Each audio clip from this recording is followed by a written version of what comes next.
Bom, pessoal, na aula de hoje eu vou terminar de resolver a lista, tá? Eu tinha resolvido até a questão 4 na aula passada. Hoje, a questão 5 eu vou pular, porque pode ser que o Adriano dê a aula pra gente, né? Ele ainda não entregou a lista, então acredito que ele vai resolver ela pra gente numa aula. Depois eu combino com ele um dia. Opa. Boa noite, Adriano. Boa noite, professor, tudo bem? Tudo bem?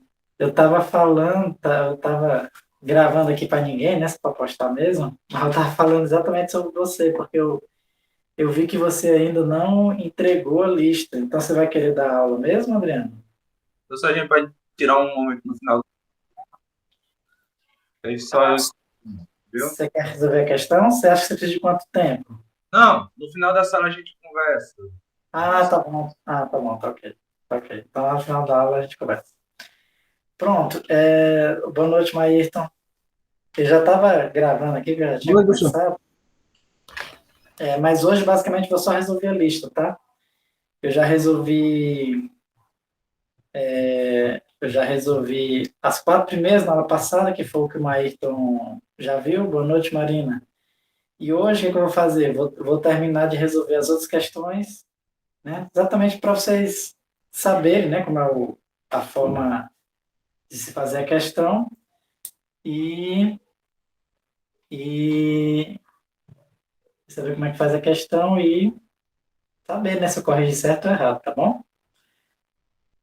A Adriano falou o seguinte: não sei como não caiu o Meet também. É porque foi com os servidores do Facebook, né? Atacaram lá os servidores do Facebook e aí caiu tudo que era Facebook, né? Que foi o Instagram, né? O próprio Facebook. E, professor, quem atacou quem? Pelo que eu entendi, foi um ataque hacker aí que fizeram nos servidores do Facebook, né? Foi a notícia que eu peguei ali, lendo por cima, né? A Maria. Aí caiu, né? Tipo, Uhum. e tudo relacionado ao Facebook caiu também, né? O WhatsApp, Instagram e o próprio Tudo. Facebook. E o WhatsApp faz pagamento, né? Tem que fazer pagamento no WhatsApp, né? Pois é. Diz que eu não faço pagamento, não. Pois é. Esse é o problema, né? De confiar nas empresas. Confiar nosso dinheiro às empresas, né? Mas é o jeito, né? Eu não uso não, WhatsApp pagamento. Acho que nem vou usar. Certo? A Mariana falou como as pessoas vão viver agora. Não, mas vai dar certo. Já voltou, né? Se bem que o meu WhatsApp não voltou ainda, mas me disseram que já voltou o Instagram e o Facebook já, né? Só tinha que ser um negócio muito. Tinha que ser tipo realmente o fim do mundo para poder destruir definitivamente, né? Fica no ar algumas horas, mas para destruir definitivamente tinha que ter uma coisa muito.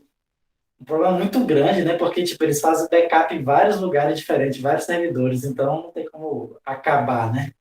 Você pode ali dar um prejuízo. É, professor, é verdade que tem aqueles caras que tem 7 chaves, Sete chave, como assim? que eles tipo, protegem a internet? Esses caras? Assim, eu acho que isso é mais forma de dizer, né? Assim, tem várias formas de você, com certeza, né? As melhores proteções, né? É dessas grandes empresas, né? Porque eles investem pesado nisso, né? Só que para você ter ideia, é tão complicado que às vezes uma pessoa consegue achar ali um jeito de entrar no servidor do cara, né?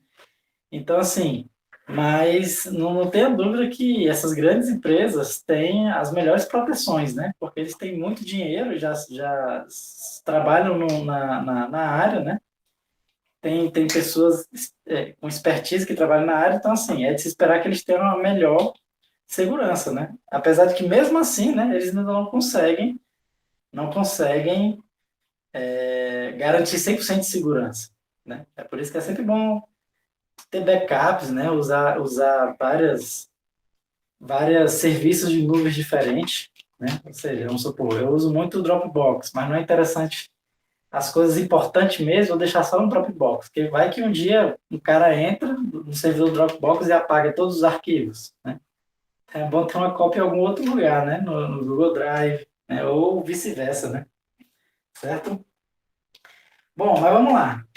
A Natália entrou também. Boa noite, Natália. A aula de hoje, certo? Eu vou só resolver a lista, tudo bem? Para a gente saber como é que resolve mesmo, certo? E aí vocês podem ver, né, se vocês acertaram ou erraram, né? Já dá até para saber mais ou menos a nota de vocês resolvendo a lista, né? Na aula de quarta, eu resolvi da primeira à quarta questão, né? E hoje a gente vou resolver, né? Vou tentar resolver a 6, a 7, a 8. A 5 eu ainda vou deixar stand-by aí, até porque se eu fosse resolver ela, não dá para resolver na aula de hoje, né? Ou resolver ela ou as outras três, tá? Então vou resolver as outras três. Bom, mas vamos lá. Então vou resolver a questão 6. A questão 6, ele diz o seguinte. É uma questão bem interessante, na verdade, porque na prática a gente faz isso, certo? Muitos doutorados, mestrandos, doutorandos usam essa função aí que eu botei na sexta questão para publicar artigo científico, né? Você resolve, né? Dependendo do contexto, um contexto inovador, que interessante, você pode publicar artigos através dessa equação, né? Naturalmente, geralmente envolve muitas partículas, certo? Não da forma simples que ela está aqui, mas é mais ou menos isso aí, é a evolução dessa fórmula aqui, né?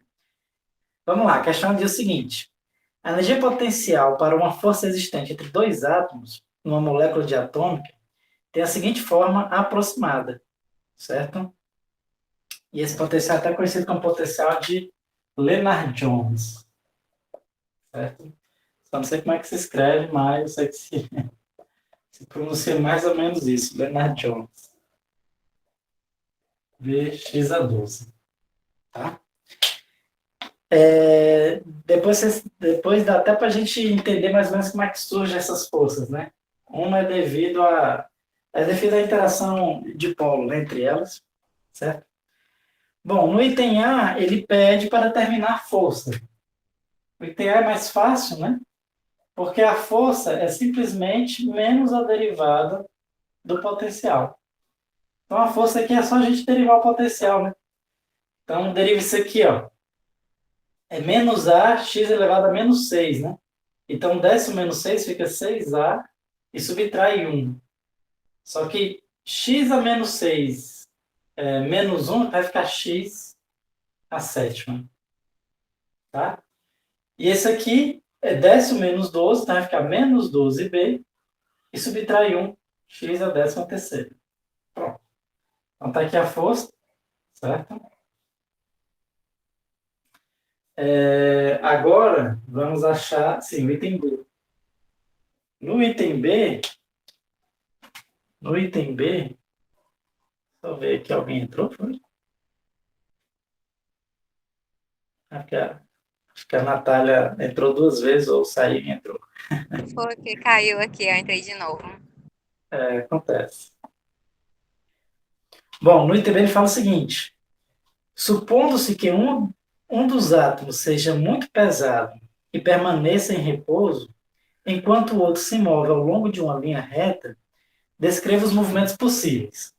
Então aqui, pessoal, lembra que eu falei uma aula para vocês, que eu fiz uma aula para vocês, que eu desenhei um exemplo de um potencial, era mais ou menos assim, né?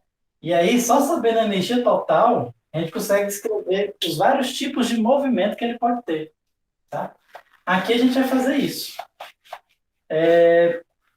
Então, a primeira coisa que a gente tem que saber é como é a forma do potencial, né? Esse potencial eu já conheço porque é um potencial muito importante para a física, tá? Essa função aqui. Ele é mais ou menos assim, ó. Aí você fala, professor, mas se eu não soubesse, né? Na verdade, mesmo sabendo ou não sabendo, né? É interessante você mostrar por que ele é assim, né? Então você tem que mostrar que ele vai dar mais ou menos vai ter mais ou menos esse formato. Tudo bem? Como é que você mostra que o potencial tem esse formato? Aí vamos lembrar lá do cálculo 1, né? De como é que você faz essa função, né? Como é que você desenha a função? Aí você faz, você faz todo aquele negócio, né? Acha os pontos críticos, vê onde é que a derivada é positiva, vejo onde é que a derivada é negativa. Tudo bem? Aqui, pessoal, acabei de ver que eu só cometi um erro aqui, né? Aqui eu derivei diretamente, tá? É menos a derivada. Então, aqui tem um menos aqui, e aqui vira um mais, tá? Então, eu errei aqui por um sinal. Mas vamos lá. Então, vamos provar que essa função, de fato, tem esse formato. Tudo bem?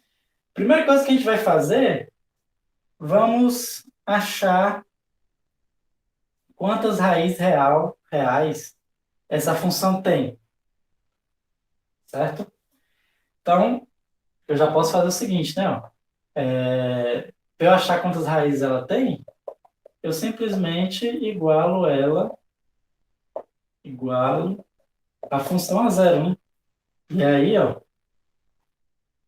eu passo menos 4 para o lado de lá e fica b sobre x a 12 igual a sobre x a sexta, né? Então, vamos fazer um pouco mais rápido, né? Senão não vai dar tempo de fazer tudo.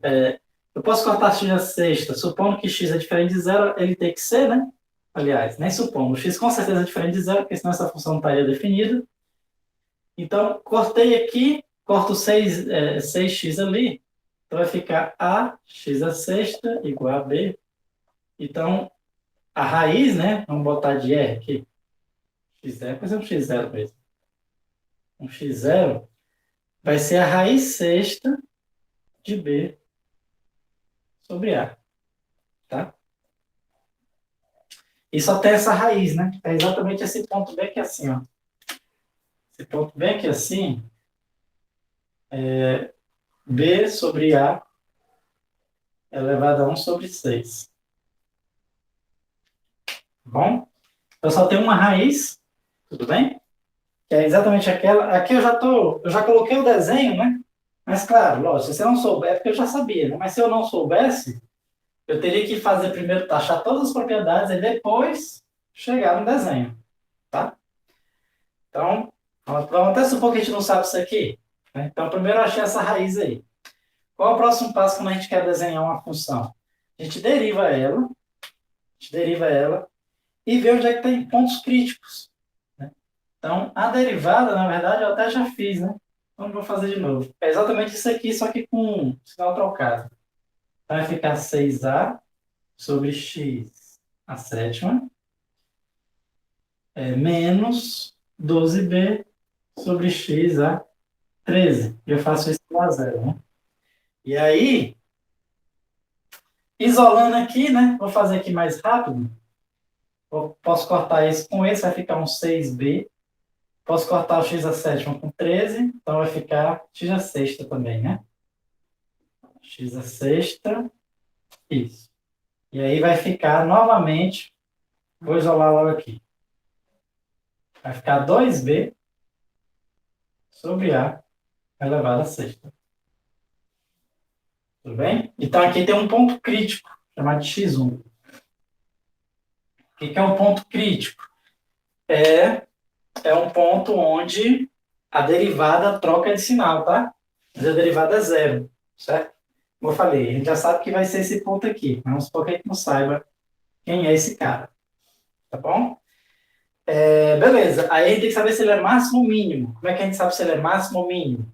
A gente tem que saber se a função, a derivada atrás dele é menor, quer dizer, é positiva ou negativa, e a função à frente dele é positiva ou negativa.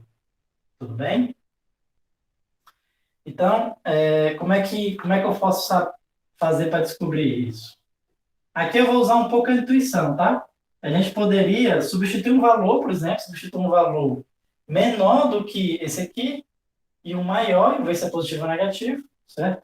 É um jeito, daria bastante trabalho, mas eu vou usar mais a intuição, tudo bem? Aqui na física a gente também não precisa tanto rigor matemático, né? A gente usa muito a intuição para fazer as coisas, tá? Então vamos lá, ó. Eu quero saber o sinal da derivada. O que acontece? Eu sei que nesse x1 ela é exatamente zero, certo? E aí ela vai ser ou positiva ou negativa atrás dele, ou positiva ou negativa à frente dele. Tudo bem?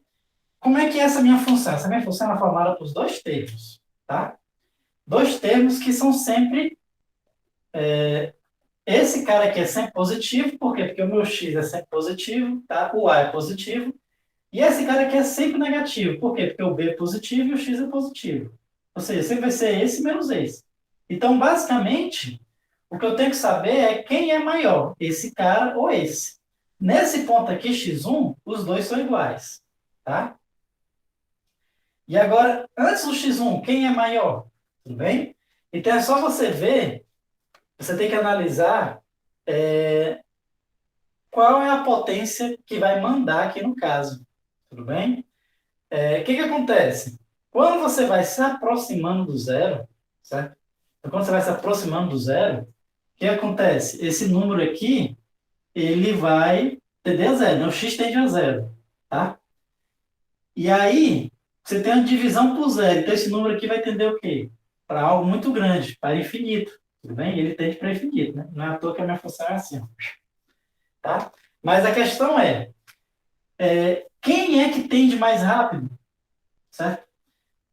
Quem tende mais rápido para infinito é qual dos dois vai mais rápido para zero. E qual dos dois vai mais rápido para zero? O x é a terceira, tá? Então, o que que acontece? O que acontece é o seguinte, que antes desse número aqui, né, esse cara aqui, esse termo, ele fica maior do que esse. Por que que ele fica maior do que esse? Porque esse cara aqui, ó, essa potência 13, né, ela vai diminuir mais esse número do que a potência sétima. Diminui o número, só que como ele está aqui embaixo na divisão, vai acabar aumentando o resultado da divisão. Então, esse cara aqui, ele é maior do que esse cara. Tudo bem? Ou seja, o número negativo vai ser maior do que o positivo. Quando eu fizer aqui o cálculo, vai dar o resultado no número negativo. Tudo bem? Quando eu for para frente, aí acontece exatamente o contrário, né? Vai acontecer exatamente o contrário. Por quê? Porque quando eu estou aqui à frente do x1, né, vai ser um comportamento quando o x já tende mais para números grandes, né? Vai ser o mesmo comportamento que tiver aqui na proximidade, vai ser o comportamento quando o x for tender para infinito, por exemplo, né? E quando tender para infinito, o que vai acontecer? Esses dois termos tendem para zero. Mas a questão é, quem tende primeiro para zero, né? Então, o que vai acontecer é o seguinte, tende para zero primeiro o termo com maior potência, tá? Por quê? Porque para um x muito grande, isso aqui vai dar um número muito grande, então isso aqui vai tender para zero mais rápido do que esse. Então, ou seja, o termo negativo ele vai tender para zero mais rapidamente. Sobra o termo positivo. Então, aqui eu posso concluir que a minha derivada ela é positiva. Tá? Então, assim que a gente analisa usando um pouco a intuição. Tudo bem? Apesar de que matematicamente eu teria que provar isso aqui, né? Mas aí não vamos fazer. Tudo bem, pessoal? Então, só com isso aí, e aí sabe, e conhecendo as assíntotas, né? A gente já consegue concluir esse gráfico, certo? Por quê? O que que acontece, né? Então, antes do x1, então você marca aqui um ponto x1. Você sabe que esse ponto x1, ele é um mínimo. Ah, eu esqueci de concluir isso, né? Ele é um mínimo por quê, ó? Porque antes aqui do x1, derivada negativa, depois do x1, derivada positiva. Então, derivada negativa significa que a função está decrescendo, né? Então, aqui a minha função, né? Sem ser a derivada, a função está decrescendo. Quando chega nesse ponto, ela zera, né? A derivada zero, certo? A derivada zero, então a função atinge o mínimo. A partir desse ponto, a derivada fica positiva, então ela começa a crescer, tudo bem? Então, eu posso concluir que esse x1 aqui, ele é um mínimo. Certo? E aí, ó. E aí, ou seja, eu posso marcar o x1, eu sei que ele vai ser o mínimo, tudo bem? Antes dele, a minha função sempre é negativa. Quando tende para zero, ela tende para infinito, né? Por causa desses termos aqui, ó. Tudo bem? Ela tende para infinito. Nem desses termos, esses termos aqui. E quando tende para o infinito, a minha função tende para zero. Tá? Pronto. Com isso aqui a gente já consegue construir a minha função já. Tudo bem? Qual a única... Só para a gente ter certeza mesmo que ela é esse formato, né? Bastaria a gente provar que quando você substituir x1 aqui, vai dar um número negativo. Tudo bem? Aqui dá um número negativo, né? O V de x1. Certo? Mas dá para a gente chegar a essa mesma conclusão só notando o seguinte, que essa minha função, quando x tende para infinito, tende para zero pela esquerda, ou seja, por valores negativos, né? Só fazendo aqui uma análise rapidinha, quando o x é muito grande, esse cara zera primeiro. Quando o x é muito grande, esse cara zera primeiro, por quê? Porque essa potência é maior. Então, esse termo negativo vai dominar. Então, o termo negativo que domina significa dizer que quando o x é muito grande, o v de x é negativo. Então, aqui eu consigo concluir que ele vai tender a zero por valores negativos. Tender a zero pela esquerda, né, por valores negativos. Então, por isso que a minha função tem esse formato. Beleza, descoberta o formato da função, agora a gente pode fazer análise de como é os movimentos. Tá? Eu não vou escrever, né, porque senão vai demorar muito, então eu vou só comentar. Tudo bem? Então, quais são os possíveis valores de energia total que eu tenho, né? A energia total. Então, primeiro, a energia total ela pode ser do mínimo do potencial para cima, tá? Abaixo do potencial ela não pode ser, porque para ser abaixo do potencial, a energia cinética tinha que ser negativa, né? Mas não existe energia cinética negativa na mecânica clássica. Pode, de certa forma, existir na mecânica quântica, né? Mas na clássica, não. Então, fica o seguinte, então, se a minha energia potencial tiver exatamente esse valorzinho aqui, se a minha energia total, perdão, tiver exatamente esse valor, o que vai acontecer? Significa dizer que uma partícula está parada em relação à outra. Tá? Essa distância x, o que acontece? Se a minha energia potencial coincide de ser exatamente ter exatamente esse mesmo valor, significa dizer que a energia cinética dela tem que ser sempre zero. E a total, né? A energia mecânica total é exatamente igual à potencial. Então, elas estão paradas em relação à outra. Certo? A gente vai entender o significado físico dela estar parada quando eu subir um pouquinho a energia. Suponha agora que eu subo um pouquinho a energia. Então, a minha energia mecânica agora está um pouco mais em cima. Bem aqui assim. Certo? Então, aqui era a energia mecânica. Nesse caso, elas estão paradas. Vamos supor que eu dei um pouquinho de energia para esse sistema.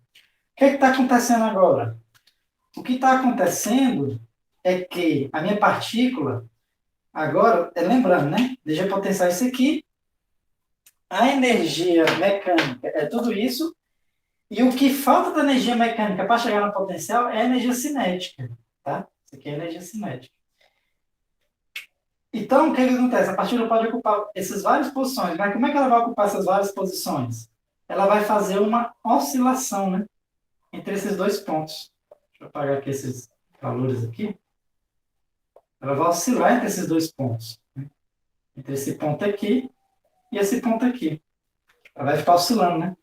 Por quê? Porque quando ela está bem no meizinho, ela tem só energia cinética, a potencial é mínima. Então, a energia cinética ela está correndo ou para um lado ou para o outro. Vamos supor que ela esteja correndo para frente.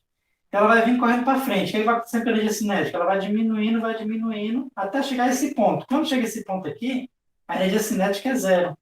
Certo? Energia cinética zero significa dizer que a velocidade é zero. Nesse ponto, a velocidade é zero. Tá? E aí, beleza. Velocidade é zero. Então, o que ele está fazendo? Ele está invertendo o movimento. Certo? Velocidade é zero, mas ainda existe uma força.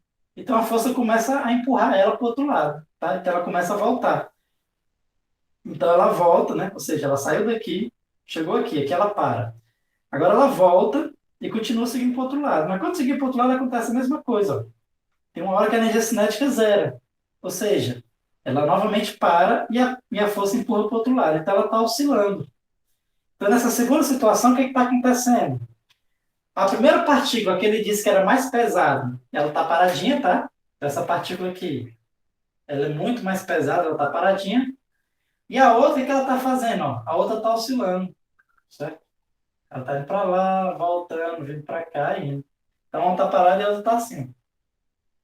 Certo?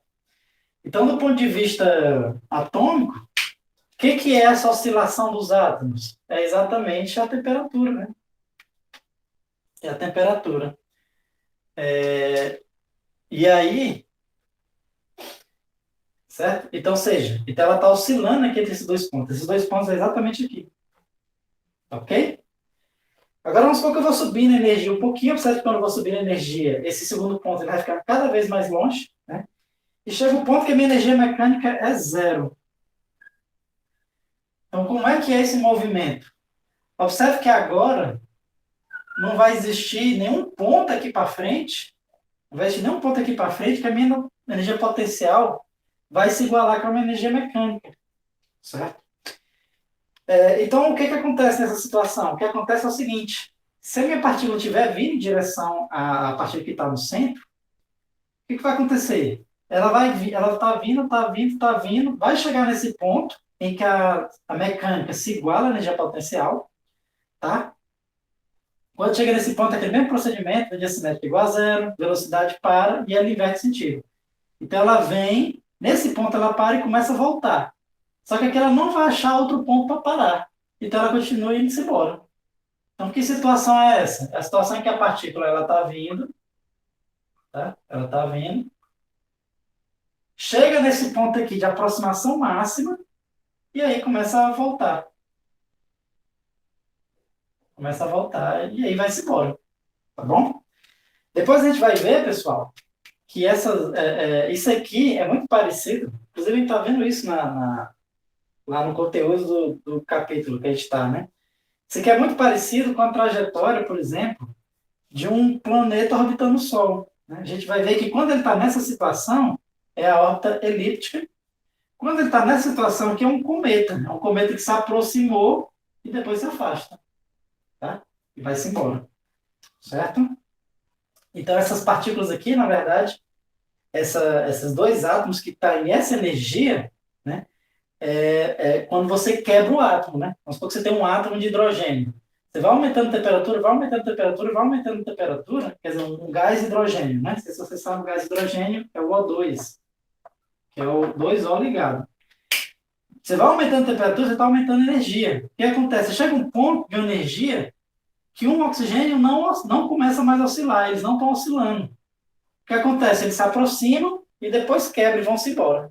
Tá? Se aproximam os átomos, depois quebram, eles vão embora cada um para o seu lado. Ou seja, quando você esquenta muito o gás, você faz o quê? Você ioniza esse gás, né? Você transforma no oxigênio aqui ionizado, né? E aí eu não sei química, eu acho que é -2, né? Sei lá. Não sei química não, tá, pessoal? Ou é +2, é um dos dois, certo? Aí você ioniza o átomo de oxigênio, por quê? Porque você forneceu energia demais, tá? E qualquer energia acima disso vai ter esse mesmo comportamento, né? Então, ou seja, você tem aqui uma energia mínima, né? Qual seria a energia mínima para você quebrar esse átomo? Seria essa energia aqui, ó. Você tem que dar essa quantidade de energia, você com certeza vai quebrar o átomo, vai ionizar todas as moléculas, tá? Bem, pessoal, qualquer dúvida vocês podem perguntar, certo? Se eu estiver indo rápido demais também. Então, vamos lá. Beleza, então com isso a gente conclui o item B, que era só analisar os tipos de movimento que pode ter pela energia potencial. No item C, ele pede o seguinte: determine a distância de equilíbrio e o período para pequenas oscilações em torno da posição de equilíbrio, se a massa de um átomo mais leve for m. O que é isso? A distância de equilíbrio, pessoal, é exatamente essa, né? É quando o corpo está oscilando em outro, ó, a distância de equilíbrio é exatamente essa aqui, ó, em que a força zero, né?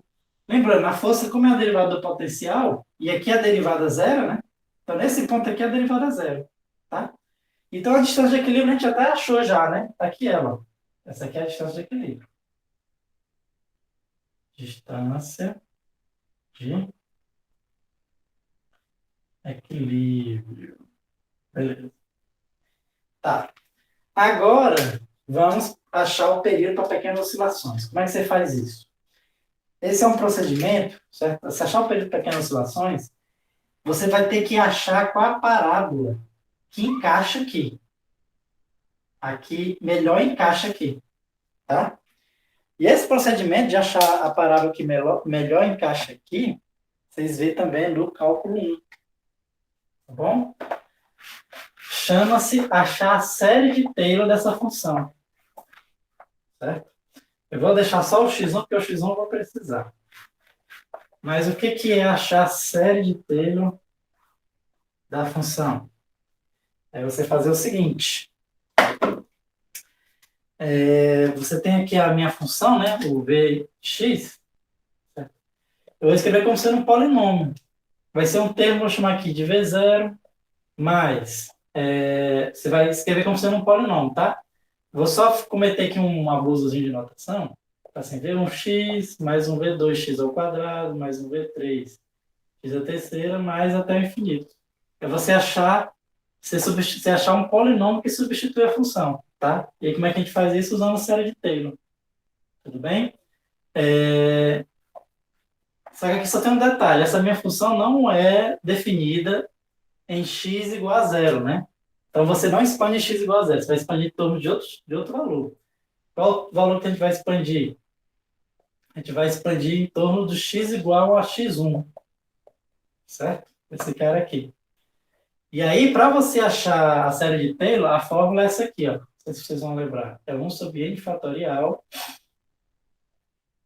derivada do potencial com relação a x, aplicado em x igual a x1. Vamos fazer assim para ficar mais compreensível, né? dv dx em x1, x menos x1 elevado a n. Tá? Essa aqui seria a fórmula da série de Taylor que a gente usa. Só que, lógico, eu não vou fazer até o infinito, porque eu não preciso achar um polinômio infinito, né? Eu só preciso achar a parábola que vai aproximar. Então, achar a parábola, eu vou só pegar os primeiros termos, tá? Então, o primeiro termo aqui, que é a derivada enésima. Esqueci de falar.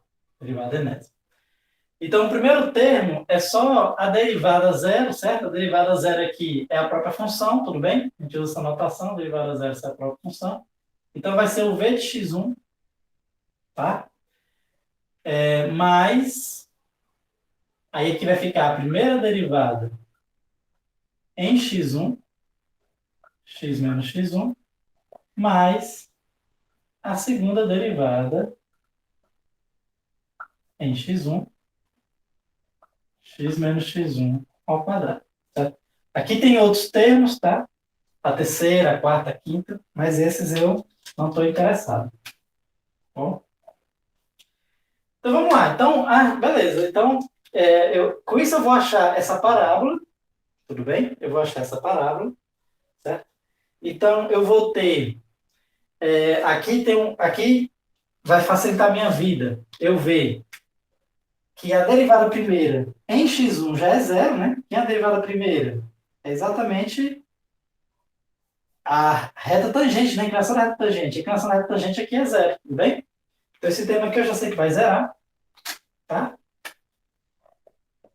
E aí, ele pede para eu achar também Ele pede para eu achar a distância de equilíbrio, a gente já achou, e o período, tá? E o período. Aqui o período, como é que a gente vai achar? É só a gente lembrar o seguinte, vamos lembrar do oscilador harmônico, né? Que tinha um K aqui. O oscilador harmônico, a força ela era assim, ó. Quer dizer, a energia potencial do oscilador harmônico ela era assim, ó. K, x ao quadrado sobre 2. Isso aqui gerava um período, assim, né? Ó, 2π raiz de m sobre k. Tá? Ou seja, isso aqui vai virar um oscilador harmônico, certo? Essa parábola vai virar exatamente um oscilador harmônico. Vai virar exatamente uma equação de segundo grau, tá vendo? Então, esse termo aqui que entra no período tem como mostrar, tá? Que é exatamente duas vezes esse termo que multiplica o x ao quadrado. Tudo bem? O que eu estou querendo dizer com isso? O que eu estou querendo dizer com isso é que esse termo aqui, ó, é como se ele fosse o meu K. Tudo bem? Na verdade, o meu K sobre 2. O meu K sobre 2 é esse termo aqui, ó. Derivada segundo o potencial no x1. Dividido por 2, tá? Aqui tem um 2 também, esqueci. Aqui tem um 2. Então, na verdade, até o fator 2 vai cancelar, ó. Então, o meu K é a derivada segunda. Então, para eu achar o período, eu tenho que achar o K, que é a derivada segunda do potencial naquele ponto de equilíbrio. Então, para eu terminar minha questão, eu só preciso derivar duas vezes a minha função, tá bom? E eu substituo o ponto x1, que aí eu acho quanto é o valor de k e substituo no período ali, tá bom? Vamos derivar aqui mais uma vez. Quer dizer, a derivada primeira a gente já achou, né? Está aqui ela, com o sinal trocado, 6a sobre x7 menos 12b sobre x13. E a derivada segunda, quanto é? Derivada segunda. Derivada segunda, vamos derivar de novo. Então vai ser décimo menos 7 vezes 6, 42, né? 42a dividido por x à oitava. Aqui vai ficar mais 13 vezes 12. Se fosse 12 vezes 12, 144. Mais 12, 150. Mais 12, né? 156. B dividido por x a 14. Beleza. Agora, a gente substitui o x1. Então, V duas linhas do x1 vai ficar menos 42a dividido por o x1, que é 2b sobre a, né? 2b sobre a elevado. Aqui tem 1 sobre 6, só que tem um 8 aqui, né? Então, 8 dividido por 6, tá bom? Mais 156b dividido por o x1, só quem é o x1? 2b sobre a elevado a 14 sobre 6, certo? Bom, aí aqui a gente pode ir simplificando, né? Deixa eu simplificar aqui do jeito melhor, né? Então, aqui vai ficar o menos 42a, que eu posso, como se eu invertesse a fração, né? Então vai ficar a sobre 2b. Aqui eu posso simplificar por 2, 4 terços, né? Mais 156b. Aqui também o a sobre 2b elevado a, simplificando por 2, dá 7 terços. 7 terços. Certo? Bom, na verdade não daria nem muito para a gente fazer mais muita coisa aqui. Senão eu poderia ir simplificando aqui, botando em evidência uma coisa ou outra. Mas não sei nem se vai chegar a algum lugar bonito, né? É isso aí mesmo, né? Tem alguma... Na física, a maioria das equações não são bonitinhas, não, né? Elas são feias mesmo desse jeito, tá? E aí, para a gente achar o período, né? Então, meu período vai ser 2π raiz de m sobre k. Mas quem é o k? Esse troço todinho aqui. Então, vamos botar aqui, ó. 156 b a dividido por 2b elevado a 7 terços menos 42a dividido por 2b elevado a 4 terços. E aí seria o período, tá? Não é bonito não, né? Mas foi usando fórmulas como essa, né, que o pessoal começou a estudar átomo, né? Tudo bem? E aí a gente consegue ver que quando a gente substitui, né, os valores de A e B, certo, dos vários átomos, vê que isso aqui de fato é o período de um átomo, é o tempo de oscilação do átomo para pequenas vibrações, né? Vibrações com energias pequenas. Tudo bem, pessoal? Alguma dúvida em relação a isso aqui? Eu vou falar o seguinte, pessoal. Eu queria resolver 3 questões hoje, mas pelo que eu estou vendo, não vai dar tempo, tá? Só falta 15 minutos, mais ou menos, né? Terminar lá umas 8 horas, mais ou menos. Então, vamos fazer o seguinte. Por hoje a gente fica por aqui, tá bom? E aí, na quarta-feira, eu termino essa lista e próxima semana a gente retoma